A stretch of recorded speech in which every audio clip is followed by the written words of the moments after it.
Kodėl aš jas tarpusavį derinu? Todėl, kad jos kompoziciškai, spalviškai man tinka, nes yra plakatinės, o toj mobiliografijos fotografijai labai svarbu plakatiškumas ir spalva, nes mobiliografijos technika, mobilių telefonų tu negali sukurti erdvės iliuzijos, todėl tu naudoji plokštuminę dizainerišką grafinę kompoziciją.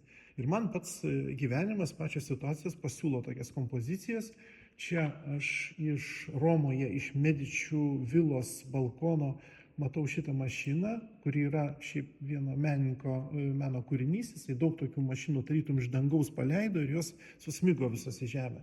Bet man, aišku, labiausiai patiko tas prirepliojęs prie jos fazanas ir fazanas ar povas, jūs patys nuspręskit, kas čia. Ir jisai pats man sukūrė va tokią kompoziciją. Jisai atgaivino mašiną, padarė ją realistiškesnę, nes jis pats yra ne meno kūrinys, o tiesiog laidžiantis paukštis. Ir čia irgi tas pats derinys - tikro netikro, fikcijos realybės.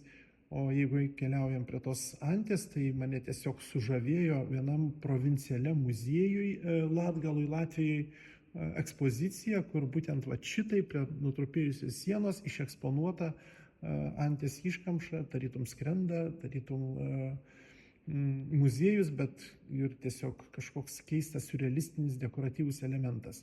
Ir kiekviena detalė čia, aišku, sąveikauja ir labai įdomi. Ir tos dėmelės, kurios sukuria spalvinį ritmą, nutrupėjęs tinkas ir ten prikaišiota į tą šaką tų dirbtinių šakelių.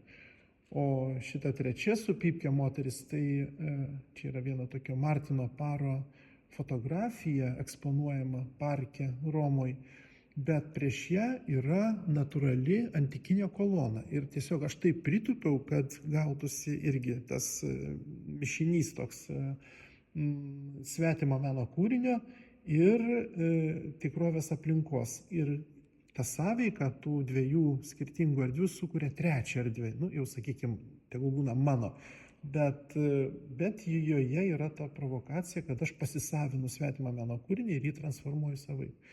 Ir kur tai yra tas mėlynas fonas, tai čia yra, jis toks natūralus ir yra. Už jo ten toliau yra tie medžiai, o čia yra tokia siena iš tos fotografijos.